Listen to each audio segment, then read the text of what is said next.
Почитувани гледачи, уште едно издание на Бизнес клуб во заедничка продукција на Трето УВО и Стопанската комора на Северна Македонија. Денеска сме во необичен формат,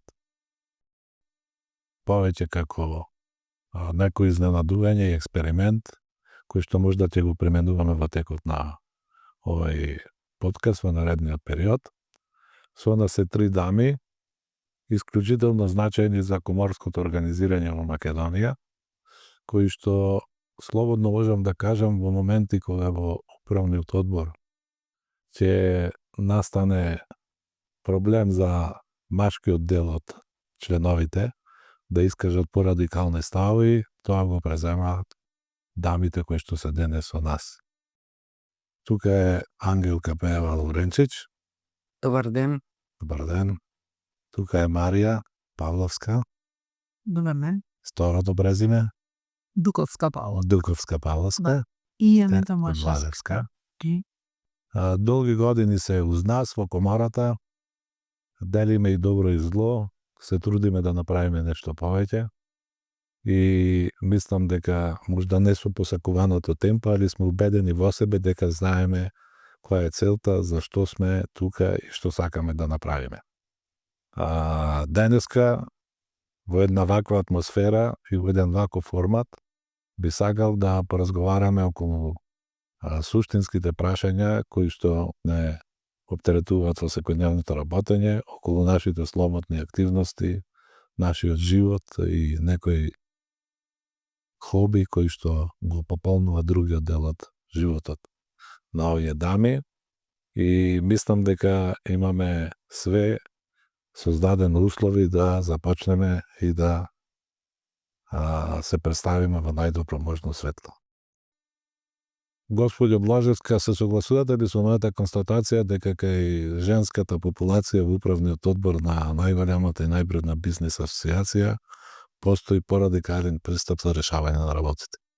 Се согласувам целосно. На почеток прво сакам да кажам дека за мене навистина изминатите 4 години од кога сум член на управниот одбор и 3 години од кога сум потпредседател е навистина голема чест и голема привилегија да бидам дел од управниот одбор, да работам одблиску со вас, со колегите членови на управниот одбор, со вработените во Стопанската комора. И она што кај мене барем оставило еден белек е што секогаш после нашите седници, после секогаш нашите разговори, сум заминувала на работа, сум се враќала на работа, дополнително инспирирана од сите дискусии да размислувам што повеќе можеме да направиме, како да ги подобриме работите, така што се согласувам со вас дека овие, кога ќе направам рефлексија овие 4 години, можем да кажем дека беа доста успешни. Да. Се согласувам. А работите во Филип Морис?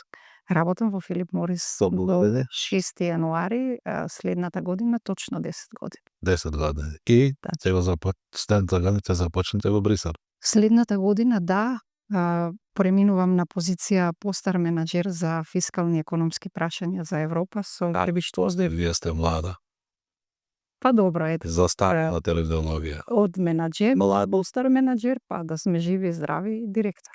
Иначе, според она што го знам и што сум го прочитал и што сум го видел, вашиот почеток беше во Министерството за финансии, така? Впрочем не, јас дипломирав во 2005 година, па работев година и да речеме 2-3 месеци на Европскиот универзитет како асистент. Да. Па отидов на постдипломски студии на универзитетот во Кембридж во Велика Британија, таму завршив иновација, стратегија и организација.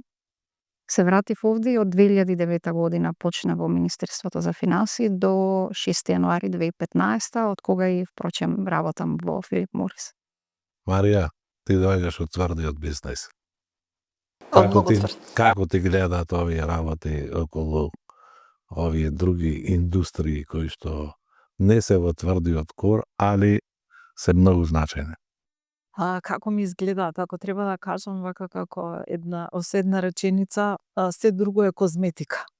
како да работам, значи во претходните исто компании кои каде што е, не знам, и чисто и средено, тоа е се козметика и тоа е се аптека во споредба со металната индустрија, со металопреработувачката индустрија. Јас сум работел и знам точно дека најголемо задоволство чувствував кога ќе одев во погоните каде што се произведуваше на слобода тогашно Охрид и каде од сите страни сева машините, звукот на железото кое што се позиционираше на постројките и од кои се произведуваа значајни производи за тогашната југословенска и македонска економија, ме инспирира. Значи се чувствував како као да сум дел од тоа. Има посебна драж, секогаш кажувам производството има посебна драж. Посебно е убаво бидејќи се гледа веднаш и резултатот од направеното. Значи веднаш се гледа, има одреден инпут, веднаш го гледате производот, веднаш го гледате резултатот од своето работење. Така да од тој аспект буквално производството мислам дека е многу во денешно време вработените кои што работат директно во производство се многу ментално поздрави и мислам дека се постабилни од другите кои што се Секогаш кога сум легувал во локацијата на рудници Железарница Скопје, се сеќавам на прославите или посетите кога ќе разговаравме колку е таа значајна за македонската економија и каква инфраструктура има внатре. И често ќе прашав колку беше таа инвестиција според тогашните пресметки ревалоризација некаде околу $400 милиони. Денеска тоа го немаме и ретко го среќаваме и секогаш кога ќе дојдам таму би посакувал и сакам да македонската економија влезе во таков инвестиционен циклус. Вие сте школовани за тоа, така? Вие имате завршено бизнес менеджмент на економски факултет и постдипломски во Хрватска во Осијск. Зашто Осијак? Зошто во Осијак? Затоа што веќе работев во периодот кога одлучив да одам на постдипломски. Не сакав да ги прекинам бизнис релациите кои што ги имам тука. Не сакав да одам да бидам одсутна од 2 години да не бидам тука. И затоа одлучив на варијанта каде што ќе можам да патувам. Беше малку понапорно, 8 дена практички во месецот живеев таму, значи 2 пати по 4 дена. И беше понапорно со патување, со одење и со враќање, меѓутоа сакав да останам и да го продолжам и кариерниот развој, да ми биде паралелно тука да можам. На универзитетот Јосип Јурич Јурич. Што не врзува со многу нешта Со многу нешта Македонија да. Иди јас еднаш имав размислување да одам на тој универзитет да магистрирам, затоа што беше најблиску од хрватските до Македонија. 40 години се знаеме со Ангелка Пева Лавренчич и знам све за нејзиниот развој и она знае за мојот развој. Како Ангелка гледа на индустриите кои што треба да ги представи, да ги коригира во јавноста, да ги потенцира во јавноста, а тоа го прави на најдобар можен начин. Да, председателе, се знаеме точно околу 40-тина, нешто помалку години и од тогаш до денес една константа постои дека и вие и јас бараме некакви начини да го подобриме општеството, општественото живење и да работиме во функција на јавниот интерес. Во мојата професионална кариера има 2 крупни нешта. Првиот дел е тој дел што беше посветен на политиката и во тој контекст политичките комуникации. И вториот дел од кариерниот развој е пазарните комуникации. Нешто што сосема јасно го видов додека се бавев со политичките комуникации. А што значи тоа? Тоа значи да отвориме простор, бизнисот на еден убав и хуман начин да се представи во јавноста.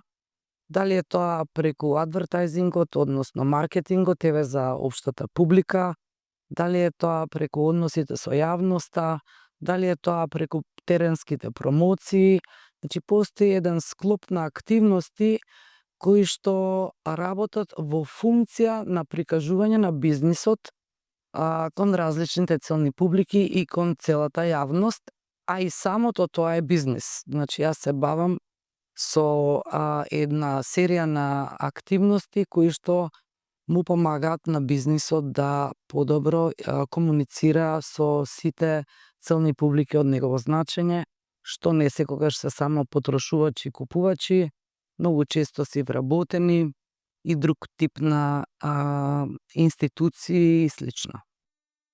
Кога Ангелка Бева Лоринчиќ ќе дојде во одредни активности во комората, тоа е радост за вработените, затоа што секоја средена, точна, навремена, професионална поставена. Како стигнуват? Ова прв пат го слушам и им благодарам на вработените. Како постигнувам? Мислам дека сите што сме во комората, во составот на комората, и Анита и Марија и другиот дел од жените вклучени во коморското работење, успеваме да ви извадиме вас мажите и ве коригираме со нашата дисциплина. Да. Значи тоа што скоро Со смелост. Молам? И со смелост. Тоа ќе го кажам во вториот дел.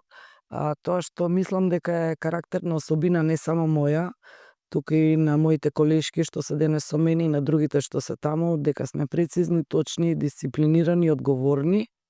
Не сакаме да доцниме, зошто? Не затоа што е тоа само непристојно, туку и да не го трошиме времето на останатите, и мислам дека помагаме во тој дел и на останатиот дел од членовите во комората да го следат тој пример. Сега, понекогаш сме малку порадикални. Мислам дека на тоа алудиравте. Да.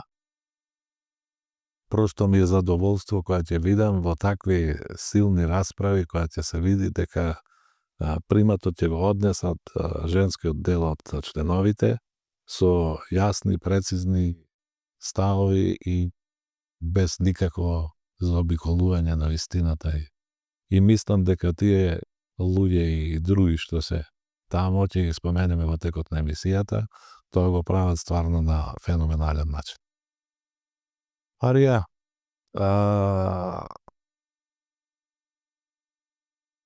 доаѓаме и се наоѓаме пред еден нов предизвик. Тој нов предизвик се вика зелената агенда, зелената енергија, нешто што ќе не прати во наредниот период, а ти во име на комората презеде улога да бидеш нејзин предводник. Како се случи тоа? Да, интересно, бидејќи тоа и зелено си Тоа фунда контекст на комерста и тенда, во контекст на циркуларната економија да биде во Каба превод. Имавме супер состанок пред Да, ви благодарам прво и на довербата и на членовите и на комората која што ми ја кажаа за водење на овој центар за циркуларна економија од исклучително значење. Кога зборувавте за тоа како се работи, како што се случува, кој ги предводи, да кажам, тие работи, морам да кажам дека имаме одлична поддршка од ваша страна, од вашите вработени во поглед на организација и координација на целокупниот овој центар. Со нашите, значи со секојдневните одврски кои што од секојдневното работење на компаниите не може многу големо време да се посвети на тоа, така да поддршката на комората тука е одлична. За четоците се на ова на Центарот за циркуларна економија, меѓутоа мислам дека таму сме сите клучни чинители кои што и директно се имаат директно влијание од законите кои што се носат и кои што се во контекст на циркуларната економија. Тоа е малку и широк поим кој што ги опфаќа и зелената агенда, и зелени вештини, и пресметка на СИБАМ, и декарбонизација, значи тоа е малку еден, секогаш кажувам, еден чадор кој што ги опфаќа сите овие работи. Започнавме оваа година со со формирање на овој центар. И сега се мислам дека ќе се движиме добро, ќе бидеме партнери на државата во дефинирањето и ускладувањето на нашата законска регулатива согласно регулативите кои што се на ниво на Европска унија и заложбите на ЮН. Така. Јас и Ангелка мораме кон овие процеси модерни да посебно внимание имаме, затоа што може да бидеме обвинети дека имаме корени од комунистичкото минато и дека не ги умреваќе. На партијата, само во младината. Така да сме осетливи и ги форсираме на почеток. Од твој аспект, бидејќи ти работиш во една мултинационална компанија, многу значајна и многу призната, ова што го зборуваме е многу значајно. Зашто му е потребно на западниот бизнис да за овие прашања се постави подлога со постојано повторување, зборување и повторување на работите? Дали тоа се ствараат услови да го прифати јавноста, да го прифати медиумите и така натаму, за да се побрзо влези во тие реформи, веројатно заради тоа што реформите тешко одат. Едноставно на сите меѓународни скупови на кои што сум бил, мораш да изрецитираш десетина, да речам, прецизни дефиниции за напредокот, за да аудиториумот те прифати на некој начин. Зошто е тоа потребно? Видете, и Филип Морис, и другите големи компании едноставно мора да се трансформираат. Ама не зборуваме за трансформацијата. Ние се трансформираме, и тука Марија кажа. Зашо е потребно на меѓународни скупови нон-стоп тоа повторуваме са стал до стал? Затоа што, знаете како, повеќе гледам на тоа како една актуелна проблематика, која што кога ќе видат и самите организатори на тие самите конференции дека некоја тема е актуелна, да речеме, и тука се фокусира. Пообичаено, барем и тоа ќе трае така 1 година, 2 години, после нешто друго ќе биде актуелно и тоа така бидува. Сега тука преминуваме на следното прашање, многу интересно. На сите тие скупови јас сум бил на стотици и секогаш сум сакал да бидам модерен, да ги изнесувам тие гледишта, стави и така натаму. И после тоа биде предмет на еден диалог со учесниците во паузите после тоа и така натаму.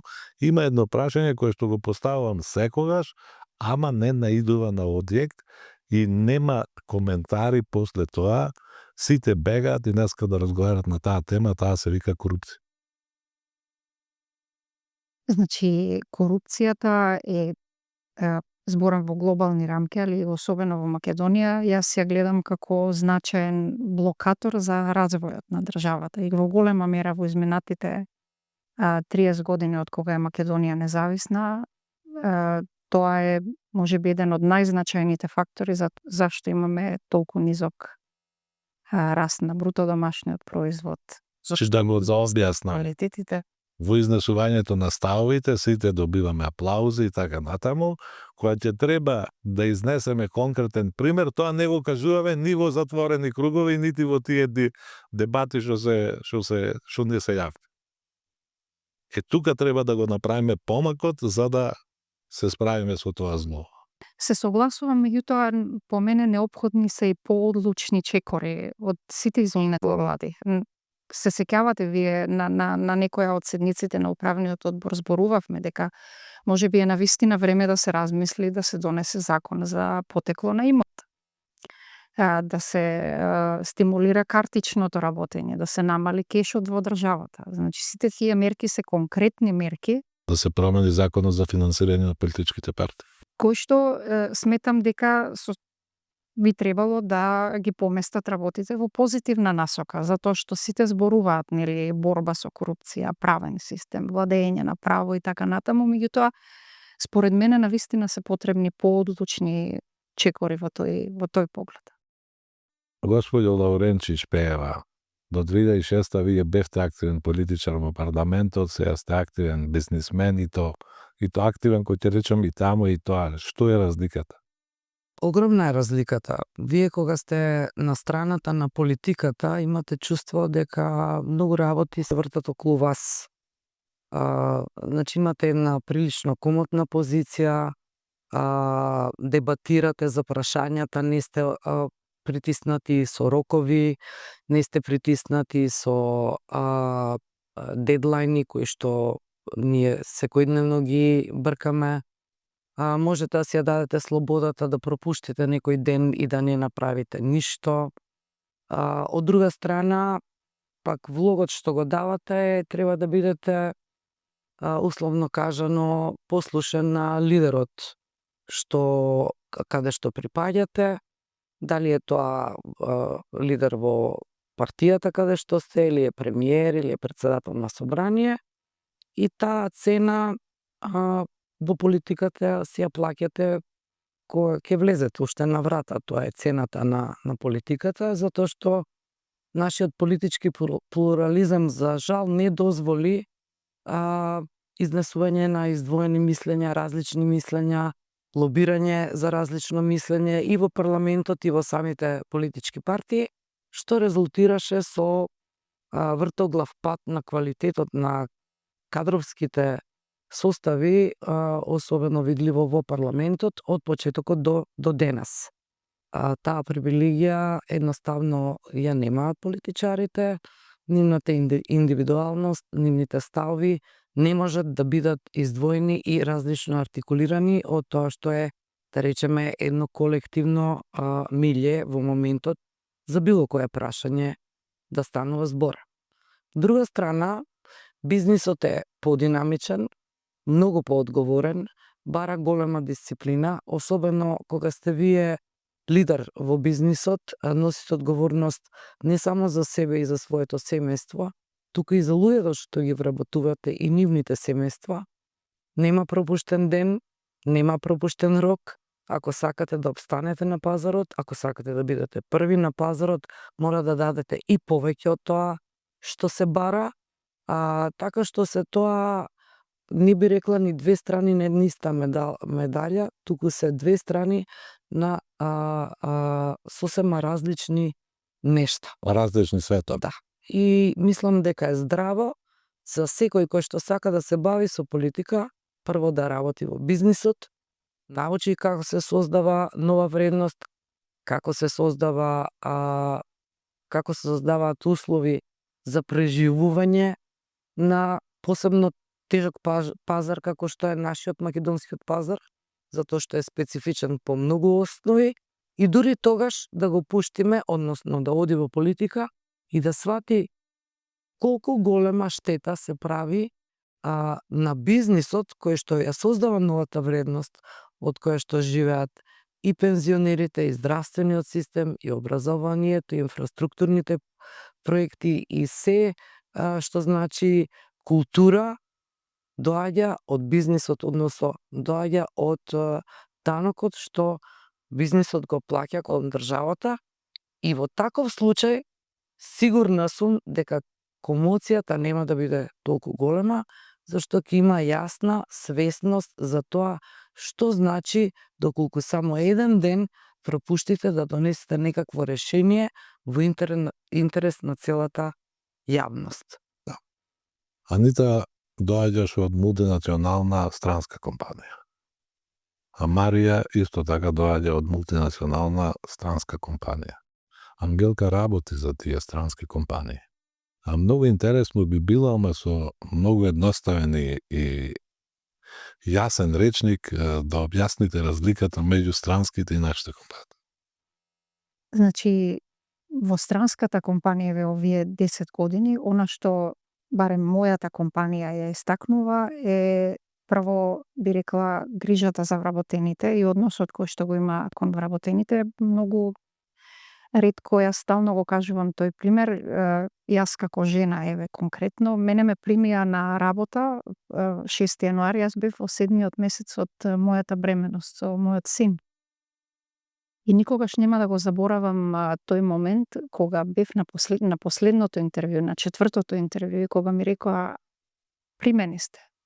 Мојата реакција на тоа беше, ама јас сум трудна, јас сум 7 месец трудна. И го памтам тогашниот генерален директор ме погледна и вика па добро, не си болна, ние сакаме да почнеш. Од утре веќе примена си. Така што тој дел на посветеност на вработените, на нивниот well-being, на нивниот развој, барем од моја гол е тоа што е стакнува разликата, да. Марија?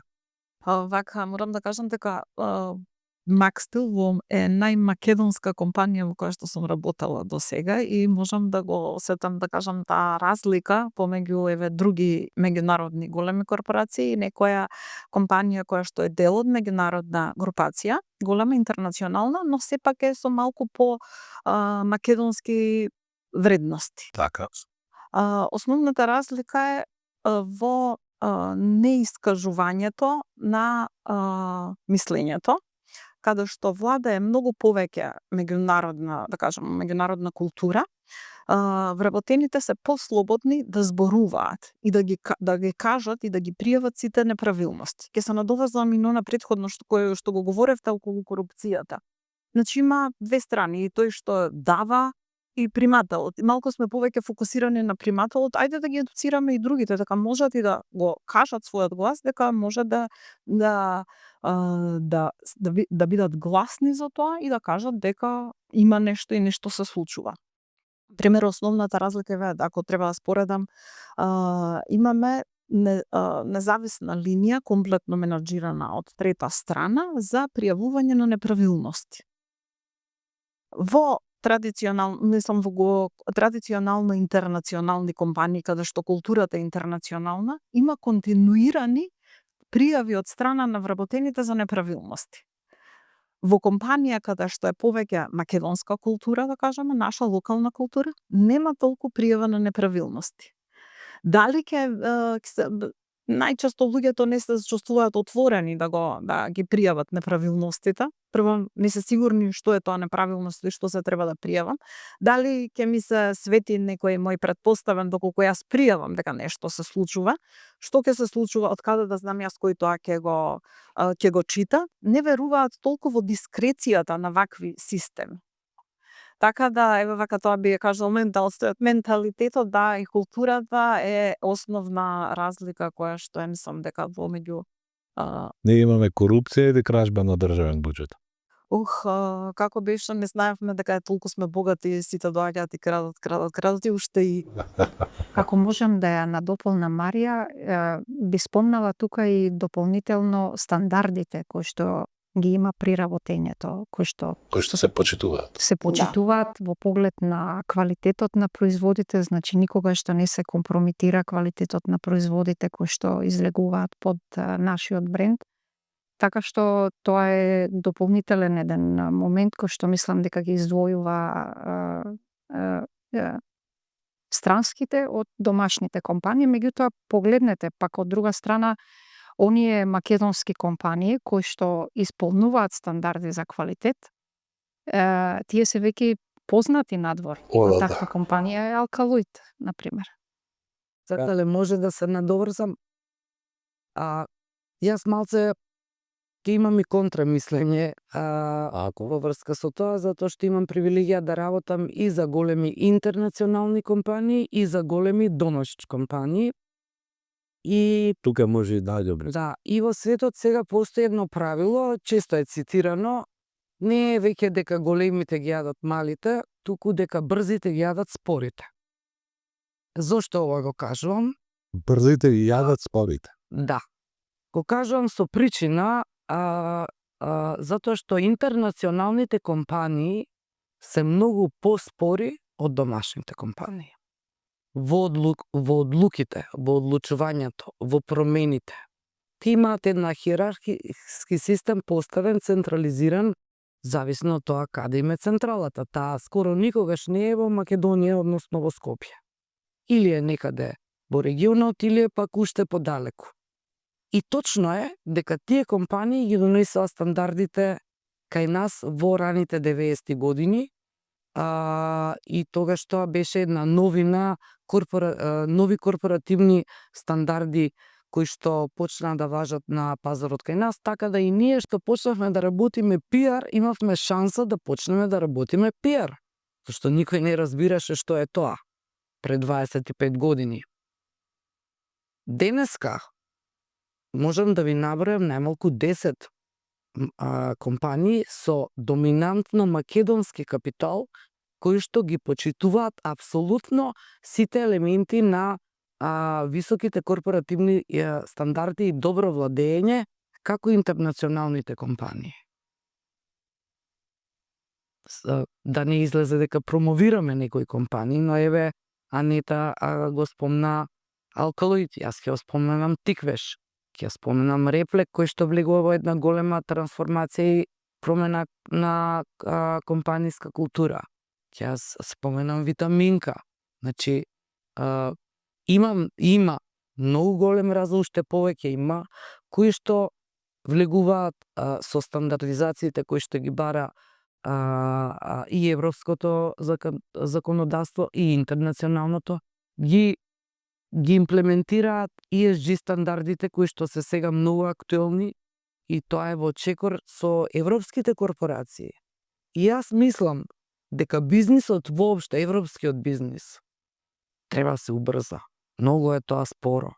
Значи, ние ги гледаме далекиот исток и кинеската економија, гледаме америчката економија, они се повеќе рационални корпоративни филозофии на работење, додека бихевиористичката европската култура е многу спора. И доколку не се убрза, таа може да доживее невиден крах. Тоа ние сега го гледаме. И затоа вие кажувате, сме биле на многу конференции, мора да повториме 10 принципи како Библија пред да продолжиме на вистинските прашања. Токму тие Библии треба да ги малце олабавиме и да дадеме вистинска вредност. И пак ќе се вратам. Значи не е дека големите ги јадат малите, туку брзите ги јадат спорите. Тука е предноста на домашните компании кои што се можеби и претежен дел членки во Стопанската комора. Едно надополнување само доколку ми дозволите, беше на една конференција кога зборувавме, мислам дека колега од Турција беше, вика вака, на што се случува во светски рамки. Америка иновира, Кина копира, Европа регулира. И тоа е тоа што се случува во контекст нова. Дојде во Со бюрократ. зелен дизајн, со штокова дојде Маријата. Беам да кажам Марк. BMW X2. Што кола вози Ангелка? Lexus. Lexus. Да. Јас возам хибридна Toyota. Бринен моја, Да. хибридна и цовата. Која не загадува. Добро. Кажавме квалификации за учеството на женскиот дел од управниот одбор. Да кажеме сега конкретен пример. Денове слушнавме информација дека Уставниот суд одлучи да покрене иницијатива за преиспитување на законот за солидарен данок. Ангелка има најголемо искуство со законите во собранието и со после одлуките кои што ги носи Уставниот суд, ако се обжалот тамо. Се сеќам на расправите во комората за тоа. Што е вашето мислење? Ние имавме артикулирано кон јавноста ставови од комората, вие председатели и некои други членови од управниот одбор и од целата комора, како што кажав и на почеток, бизнисот е тој кој што обезбедува вредност во општеството, за сите потреби на општеството, функционирање и на администрација, и на здравство, и на образование, и на инфраструктура, и на култура, и на друг тип на доградба, и на научна дејност, и ставот на мнозинството во комората, односно на комората, беше дека тој солидарен данок уште дополнително ја зголемува врската на одредени компании. Особено што дојде изненада и не беше програмиран во буџетите на компании. Тоа е можеби на второ ниво. Тоа што би сакала да истакнам е дека ние се уште 30 и нешто години од напуштањето на еднопартискиот систем и на договорната економија како економска мисла долги години во пред самостојноста на Македонија, се уште не може да го прифатиме профитот како посакувана категорија која што носи нова вредност. Значи, кога сакате, условно кажано, да оцрните некого во јавноста, ќе излезете со став, па таа компанија прави профит, па нормално е дека ќе прави профит. Во негативна конотација. Во негативна комуникација. И секогаш, ако некоја компанија прави профит, јавноста робинхудовски е подготвена да ја стави на зидот на срамот. А целата економска теорија и целата економска пракса од секогаш, од кога е создадена, се темели на категоријата профит. Така. И токму во тој контекст и тој солидарен данок. Кои компании беа соочени најмногу со потреба Секој имаше плаќање? Да, значи имаше градација. Тие што прават профит, да им помогнеме на тие што прават загуби. И ние ги влечеме тие што прават загуби со години, со различни типови на интервенции, на сметка на тие што прават профит. Сега, јас не сум за тоа да одиме на нееднаков принцип кон компаниите. Јас сум за тоа да има fair play. Вие имате, ако се вратите во изминатите 30 години, многу компании кои што добиле државна поддршка од наши пари, од пари на сите граѓани во оваа земја, за да го развијат својот бизнис. Тоа не е fair play на пазарот. На пазарот треба да сме сите исти, да имаме исти околности. Се разбира, тоа не е единствената пречка што прави дисторзија на fair play-от, но е една од пречките. И токму заради тоа бевме многу јасни дека солидарниот данок навлегува во уставното право на еднаквост на пазарот на економските субјекти и истиот е неуставен. Аница, вие работевте во Министерството за финансии. Впечаток е на нас бизнесмените од страна гледано дека таму се води сметка која ќе се концепираат законите и одредени решенија и уведуваат давачки, дека се гледа само едната страна, задоволување интересите на администрацијата и на јавниот сектор. И јас не би се согласила до крај дека е тоа така, барем во моето искуство кога работев во тој период од 2009 до 2015 година. Се гледале ефектите и врз економијата и врз компаниите. Тогаш и многу реформи беа направени, некои што и ден денес целокупната бизнис заедница ги препознава како добри реформи од типот на бруто плата, фискализација, нели, да ги издвојам како такви. Но генерално, ако зборувам од аспект на администрација и поддршка на бизнисот, она што е проблем според мене е тоа што некако не се утврдуваат приоритетите. Што ние сакаме да постигнеме како влада по поглед на бизнисот. Значи, цело време се гледа од еден поинаков аго, она што го спомна, нели, Ангелка. Меѓутоа, треба да се гледа дека ако компаниите растат, тие повеќе ќе вработуваат, повеќе даноци ќе плаќаат, повеќе ќе придонесуваат кон буџетот. Така што потполно се согласувам она што го спомна претходно Ангелка и навистина сметам дека треба да се промени тој дел. Вие знаете и на седниците на управниот одбор мојот став е дека треба владата да биде помала, покомпактна, услугите да бидат дигитализирани, што повеќе да бидат јавно објавени колку барања има, зашто има барања, докаде се одлуките по однос на тие барања, лиценци и така натаму, така што генерално гледано ние сме мала држава, некој би рекол предградие на еден голем град некаде во Европа и ете, очигледно во изминатите 30 години не успеавме да ги оправиме. Ја hoćete демантирам одма. Ајде. Оведувањето на ДДВ-то ја стабилизира финансиски државата, тоа сме согласни, така. И тоа имаше долги дискусии, па се плашевме, па тоа е. Поведувањето како јавниот сектор го стабилизира. Не се враќа ДДВ-то. Шо е тоа? Мојот Тоа е дека во законот. Па да, го гледам како дупка во законот. Мислам дека тој процес треба да се автоматизира целосно, да не зависи од никаков човечки фактор според мене. Голем дел во тоа исто има и тоа што нашиот буџет функционира на принцип на кеш работење. Значи колку имаме пари, толку сега ќе платиме, па Толку музика, толку- викам. Значи, треба да се примени она што значи европски стандард во тој дел, а тоа е да се планира буџетот во однос на обврските што ги има државата за следниот период. Тоа можеби ќе значи во определена година или две да има поголем дефицит, но потоа тоа ќе се нивелира. Така што тука има реформи кои што може да се направат во тој поглед. Значи во првиот пример кажавме дека има одлично решение, али има некој простор за манипулација.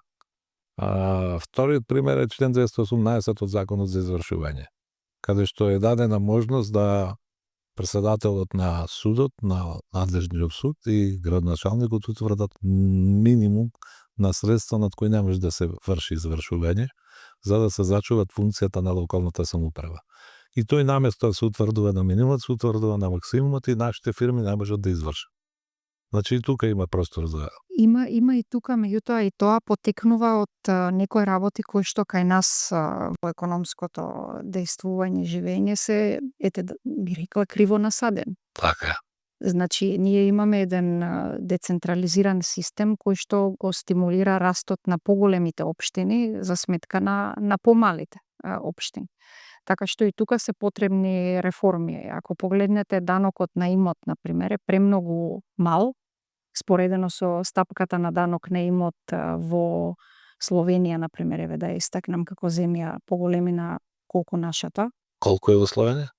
Мислам дека 18%. Кај нас е 5. Кај нас, да, а од друга страна комуналиите се превисоки овде, за сметка, например, во Словенија. Меѓутоа, мислам дека има проблем при наплатата затоа што тоа е оставено на локалната самоуправа. Да, но седам да кажем автоматски баш поради тој систем што е така поставен од еден нели се стимулира градењето, згради секаде за да тие општините едноставно имаат средства да функционираат. Трет пример. Парафискалните давачки. Во мој Охрид имаше едно комунално предпријатие, сега има 6. И сите си воведуваат давачки према фирми.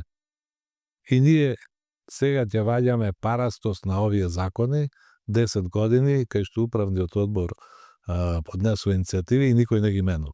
И на тоа се надоврзува и прашањето за холдингот, кој што не се регулира заради некои правилници во Министерството за финанси. Не за финанси. Економија го регулира прашањето на законот за трговски друштва. Трговски друштва. Ево, видиш дека била во парламентот и знај. Да. Така да сакам да кажам дека ние ги регистрираме овие слабости кои што се на системот и кои што влијаат на нашето работење, што рече Ангелка, додадена вредност. Значи ние тоа го бараме за да направиме додадена вредност што ќе користи на државата. И то споро оди, многу споро оди и практично немаме механизам тоа да го направиме на некој начин. Затоа што не можеме да организираме ние протести, не можеме да, не знам, освен настојчиви да бидеме, освен додатни аргументи да даваме така, ама веќе 10 години е тоа. Видете, тоа според мене повторно е поврзано со тоа што македонската економија по мене барем по ниту една карактеристика не може да се смета за пазарна економија. Значи јас како што кажав и да се надоврзам на она што го спомна Ангелка, кај нас успехот е да си успешен е веројатно казна. Тоа не е само во делот на бизнисот, него е и во делот и во приватниот свет. Сигурно имате и вие примери, безброј што може да се кажат, меѓутоа во делот на бизнисот според мене треба да се смени пристапот на она што е влада, министерство, целосно. Не зборам за оваа влада, претходна влада, на самиот пристап. Значи, ако некоја компанија е успешна, ако некоја компанија е препознаена надвор како македонска компанија која што извезува со високи стандарди, со висок квалитет, треба таа компанија да биде повикана и едноставно е прашањето. Вие извезувате, остварувате профит, вработувате, плаќате даноци. Што треба ние да направиме за вие тоа да го дуплирате? Да. И едноставно владата треба да е во функција на растот на тие компании, на тие што повеќе да извезуваат, што повеќе да вработуваат, затоа што ако повеќе извезуваат, повеќе произведуваат, повеќе вработуваат и повеќе Тоа се нелогично. даноци ќе има во Нелогичностите за кои што јас кажувам цело време. Тоа е следно. Ако јас пред колегите мои од западниот свет кажам за проблемите наши, тие ми велат што сакате вие бе? Ваш стратешки партнер политички е најсилната земја во светот САД. Ваш најголем трговски партнер е најсилната економија во Европа, германската. Што барате ви? Да, меѓутоа јас во Германија е конкретно. Ние По 80% имаме извоз. не само тоа, него она што е за нас во однос на Германија, ние имаме нето извоз, значи ние повеќе извезуваме во Германија отколку што увезуваме во Германија. Меѓутоа, ако е тоа така, гледајќи ги тие податоци, ние треба да имаме канцеларии, извозни канцеларии и во Минхен, и во Штутгарт, не знам, во Берлин, во Келн, да има наши луѓе вработени кои што ќе бидат во функција на подршка на компаниите кои што извезуваат од Македонија во Германија. Без да ми се налути некого, јас во моментов не можам да се сетам дека кој е наш амбасадор во Германија. Дали имаме ние амбасадор таму? Тоа мислам дека е повторно ќе кажам, да не ме сватите погрешно. Меѓутоа мислам дека и тој дел во однос на Германија може уште повеќе и уште подобро. Зборувам за сите наши абсурди. Значи, вамо имаме идеални решенија со такви пропусти кои што возможуваат штета на бизнисот, а кој што е на штета и на државата. Имаме можност да со најсилната економија соработуваме, не и користиме до крај можностите што се таму. Имаме ситуација во која што граѓаните на Македонија ќе остават годишно во Грција по 1.000.000 евра. И никој не оди да праша и да каже во Грција да поразговара дека дел од тие средства треба да се вратат назад. Ако не може да настанат некакви мерки со кои тоа ќе се ограничи.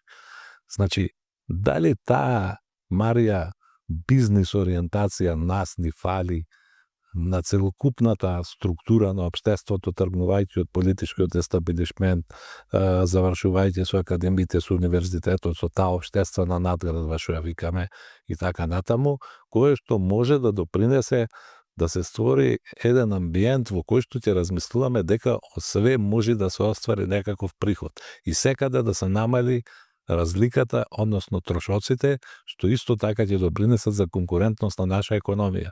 Она што каже Ангелка, значи, ние тука треба да го бараме просторот за действување. Тука е разликата меѓу странските и нашите компании.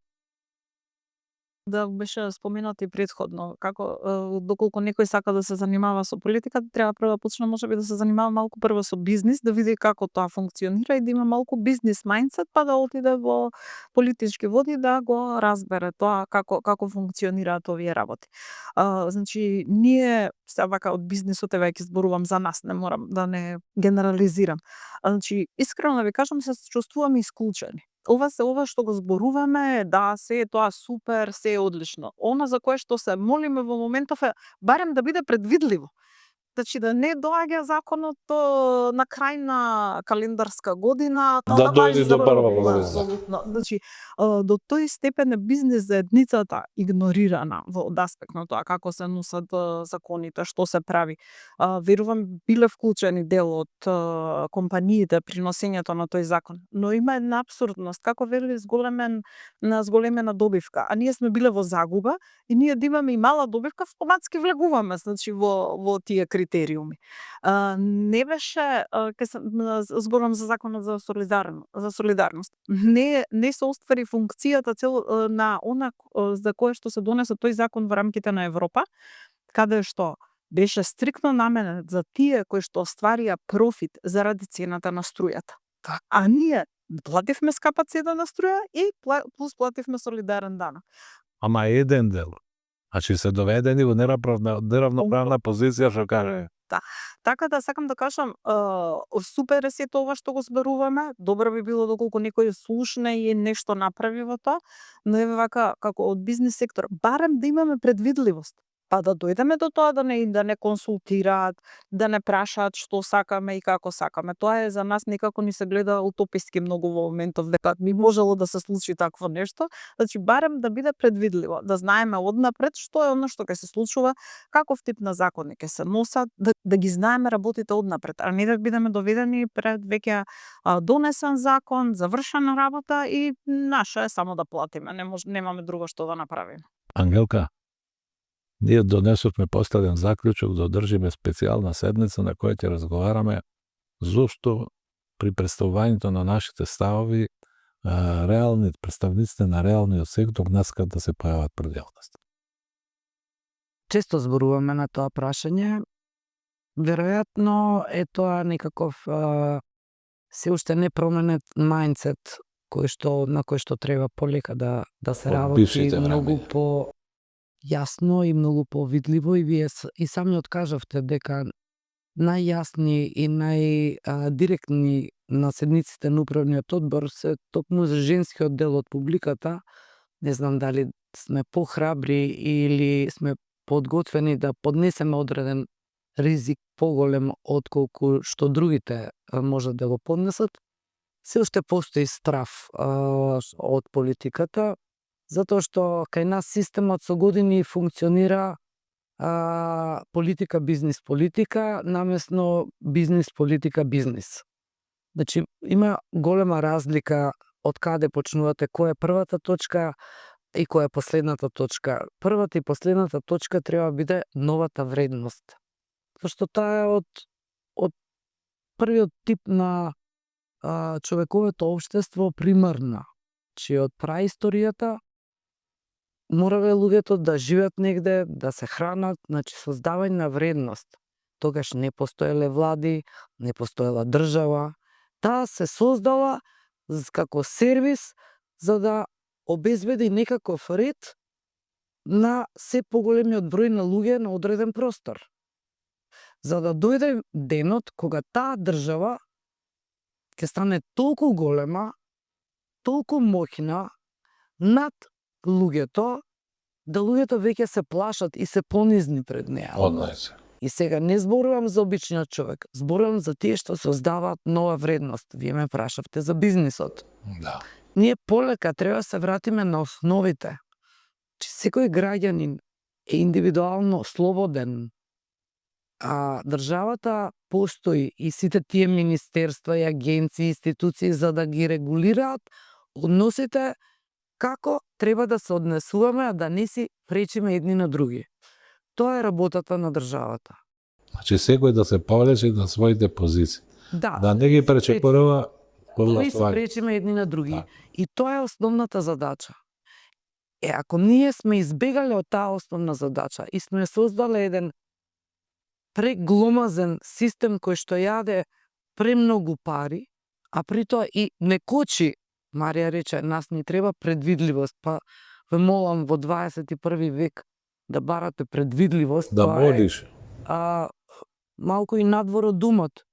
Значи би сакала да замолам, ако е тоа воопшто возможно, и во комората, и кај политичките елити, да се размислува на намалување на државниот апарат, на олеснување на процесите, на една либерална позиција во сите сегменти, затоа што само така ќе отвориме и простор за иновативни, прогресивни решенија, само така ќе ослободиме пари за побрз и поефикасен развој на малите бизнеси, кои што не ги ни споменавме денеска, така ќе го намалиме стравот за кој што вие ме прашавте и ќе свртиме играта на еден поинаков начин, таков каков што треба да биде, а тоа е бизнис, политика, бизнис, а не политика, бизнис, политика.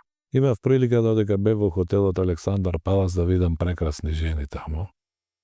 Да не ги набројувам сега за да не се споредуваат и така натаму. Меѓутоа, жената како еден најзначаен субјект во животот со својата способност за репродукција, како да во последните години доживува енормно брза емансипација, особено во бизнис круговите, и тоа е некако одлика која што можете да забележите насекаде и на сите наши скупови. На што се должи тоа, Ангелка? А на повеќе фактори. Прво, јас многу често на форумите кога се разговара за овие полови прашања, би рекла, сум кажала и денес ке повторам, за разлика од многу развиени западни земји, кои што имале во блиската историја сериозни проблеми со артикулацијата на жената во општеството, и во бизнисот, и во демократските процеси, и во активното учество во политиката, ние како дел од поранешната земја бевме привилегирани затоа што уште по Втората светска војна жената беше изедначена во секоја смисла со мажот и во сите процеси. Тоа е привилегија на многу малку земји во светот, а уште повеќе е привилегија на западните земји. Една Швајцарија дозволила гласање на жената во 1974 година, а мајка ми во таа година била во работничките совети во фирмата во која што работела, прилично општествено активна. Ова го спомнувам за да на некои помлади генерации им дадаме една слика дека ние сме биле како општество во тој дел многу либерални токму на ова прашање. Со самостојувањето на Република Македонија влеговме во еден вртоглав процес на повеќе промени на различни нивоа. Значи се промени и политичкиот систем, се промени и бизнис моделот, се промени и образовниот систем, се промени. И вие знаете дека жената е таа што го држи семејството и таа во сите тие промени не може да го промени се, нешто мора да биде стабилно. Значи сидрото мора да е семејството. И мислам дека во тој период малце не снема како жени, за да повторно се појавиме, но многу појаки, многу поосвестени и многу по-свесни за својата позиција во општеството. И јас со големо задоволство можам да кажам и голема гордост дека Република Македонија предначи во сегментот на женското лидерство во секоја смисла и во бизнис секторот, и во менаџментот, и во друг тип на општествени процеси. Жал ми е што немам такви споредби со конкретни бројки денес со мене, за да тоа екзактно го докажам, но ние на новите генерации им даваме голема храброст и сила да гледаат кон животот без страф дека тоа не можат да го направат затоа што припаѓаат на, условно кажано, понижниот пол. И за да не ме свати погрешно јавноста што ќе ме слуша, знам дека вие што сте со мене тоа го знаете, јас не сум феминист. Јас ја поддржувам женската енергија, ја почитувам женственоста, самата сакам да бидам женствена, но тоа што не го почитувам е да мојот живот зависи или било кој живот од некого друг, затоа што не сме се артикулирале во општеството на одреден начин. Така што ќе имате прилика да гледате се повеќе млади девојки, млади жени, охрабрени, освестени, да си го вадат своето парче леб за себе самостојно, а за убавите нешта да бидат во контакт со појакиот пол. Марија? Не е едноставно да се биде жена во машки свет, морам да кажам. Во машки свет зборувам во бизнис делот, во работењето, бидејќи кај нас на работа, значи, помалку од 10% се жени, тоа е претежно машка индустрија и е доста предизвикувачки, затоа што прво на почеток кога дојдов како жена сега во овој свет, жена во ваков бизнис и така натака, меѓутоа мислам дека дава една друга енергија и еден друг тек на разговорите и настаните, посебно на ниво на борд, кога има и друго видување, бидејќи многу често ние како жени имаме различно видување од она кое што го имаат мажите. Не сум феминист, да се надоврзам. Дури и понекогаш ми пречи, да не ме разберат исто погрешно, понекогаш ми пречи она што гледам и што е во план да се случува, каде што треба да станеме бројка, тоест дека задолжително ќе треба одреден процент од бордовите да бидат жени и така натака. Може би е добро за во некои средини кои што не биле отворени за жени, но не е добро насекаде и не е добро да станеме бројка. Треба заради своите квалификации, заради своите способности, заради своите навидување на светот и на работите да бидеме таму кај што сме. Не да бидеме одреден процент, затоа што тоа се препораките, затоа што така требало да биде и така натаму. Анита, точни со овие констатации се согласувам, меѓутоа не гледам организирана активност на машката популација да го спречат овој процес на женската афирмација. Тоа некако ми оди, значи не гледам форма на организирање која што го прави свесно. Се согласуваш? Освен да речеме таму каде што има режими, што со уставот и со законот е забранети одредени права. Ние со менталитетот се борим. Со менталитетот се. Да, повеќе со менталитетот. И јас би ги надополнила и Ангелка и Марија тука, исто да не ме разбере и мене јавноста погрешно. Јас навистина не сметам дека ние треба да бидеме бројка или треба да се делиме мажи, жени, нели колку имало во управен одбор, колку имало министри. На крајот на криштата битен е квалитетот. И битно е ти како човек, како жена, што ќе испорачаш како резултат на позицијата на каде што се наоѓаш. Јас, например, еве во нашата филијала овде во Македонија, 50% од вработените се жени, 50% се мажи, но тоа не е дека некој тоа го рекол дека така треба да биде. Тоа е така затоа што и мажите и жените, колегите мои се навистина многу квалитетни во тоа кое што го работат. Така што меѓутоа сметам дека може уште повеќе да се направи. Сепак и кога ќе погледнете, еве една споредба, веројатно испративте, Европската комисија која што се формираше, која што беше изгласана неодамна пред недела дена, председателката на Европската комисија одбиваше да прифати определени членови од земјите членки на Европската унија само затоа што беа мажи. Бараше да се сменат да бидат жени.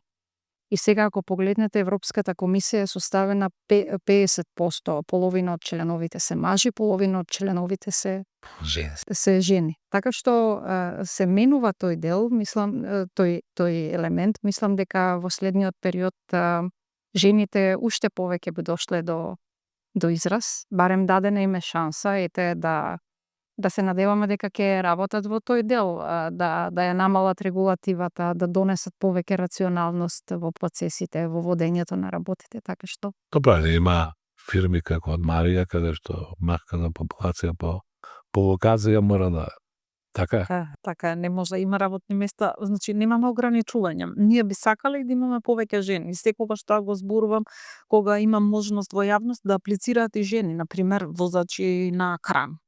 Зошто да не? Тоа е работа во кабина, да, на висина е поодговорно. Возач на Во трамвај. минатото имало. Во ние минатото немаме имало. трамвај. Сега Ете. никој не да. Ете, имало Тоа во е. Во минатото. минатото имало, сега немаме, дури не ни аплицираат.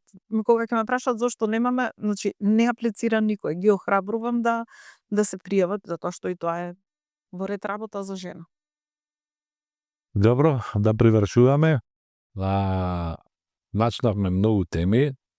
Мислам дека се представите во вистинското светло, со една хомогеност каква што влада и во управниот одбор и сите негови членови за женската популација, мислам дека ги носат овие карактерни особини ваши и затоа мислам дека во овој период се постигна и одредени резултати и јавност и да речем низа активности кои што беа создадени. На крајот сакам да ве прашам по една порака да упатите до јавноста во делот на актуелностите кои што ќе значат чекор напред во нашето живење и работење.